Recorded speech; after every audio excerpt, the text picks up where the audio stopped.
Assalamu alaikum guys. Let's jump straight into this one, yeah? This is about SONU NIGAM and who's some Indian singer bloke and what he said about the Azaan in India. SONU NIGAM is a singer bloke from India who's expressed his disapproval about the Azaan, which is the Muslim call of prayer being done on a loudspeaker at inconvenient times. So referring to Fajr, which is done just before sunrise, and Isha, which is done at night. His tweets and words have been taken out of context and have caused quite a bit of controversy thanks to the Indian media. Let's have a quick read of his tweets. The first one: God bless everyone.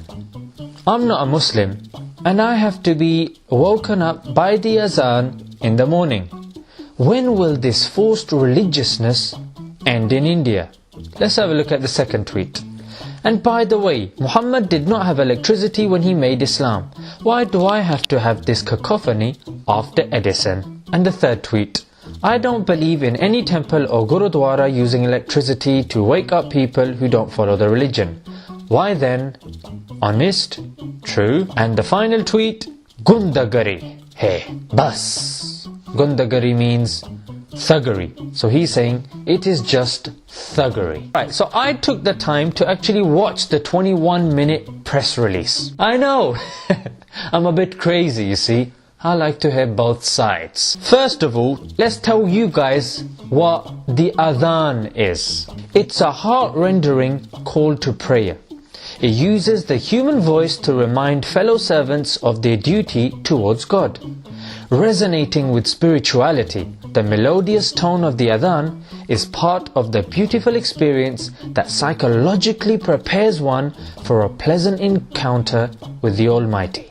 Beauty, fulfillment, solace, the Islamic reminder, and the call to prayer.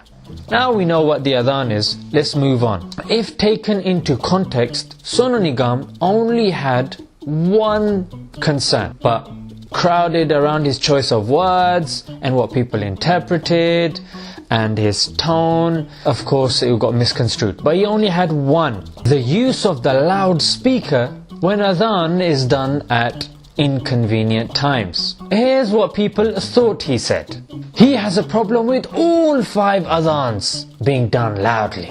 He is targeting Muslims and Islam in particular, which I can actually understand the second point, because initially it did seem like that, because he did mention the Azaan in particular. But then when people responded, he did also say the same applies to other religions. What was SONU NIGAM's mistake? Well, he was complaining that his tweets were taken out of context. There were several tweets, some got missed out, and people didn't understand the issue as a whole. Now, alright, fair enough, SONU NIGAM, but you have to understand, mate, if you want to express something more comprehensively, don't do it on Twitter, mate, because you said yourself, it's limited in its words. Number 2, Sonu. If you use words like thuggery, you may be making a valid point, but your point is not going to be taken seriously because of the choice of words, my friend. And you're using words like cacophony. I'm sure you can come up with a better word than thuggery, mate, yeah? I'm just saying. I had to Google cacophony, mate. No idea what that meant.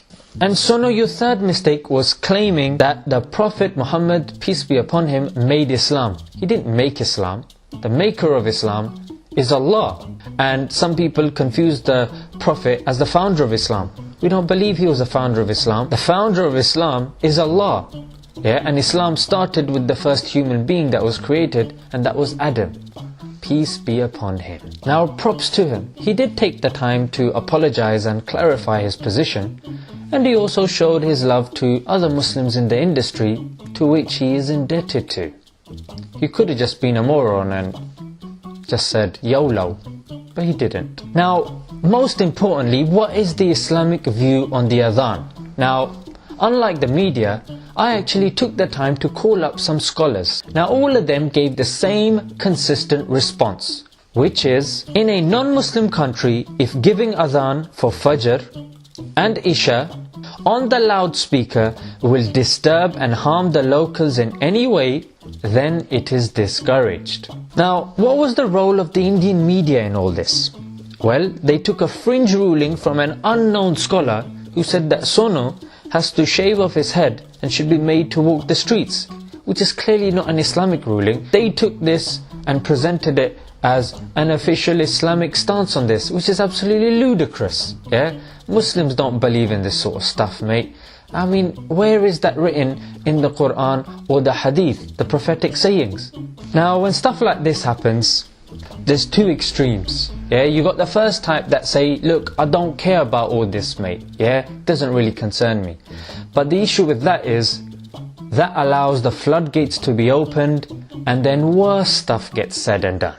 Yeah, and then eventually you will have to speak out, but then by that time it's gonna be too late and nothing can be done about it. And then you got the second extreme, which is people get very angry and emotional and start saying things that push people further away from Islam. Now, if you want to express yourself and defend Islam, do it like the Prophet Sallallahu Alaihi Wasallam, peace be upon him. And that's done how? Diplomatically, academically, and peacefully. Again, the best way to call people to Islam is through your actions. Just show people what Islam is. That's what they are hungry for. They just want Islam to be shown. Until next time, Assalamu alaikum.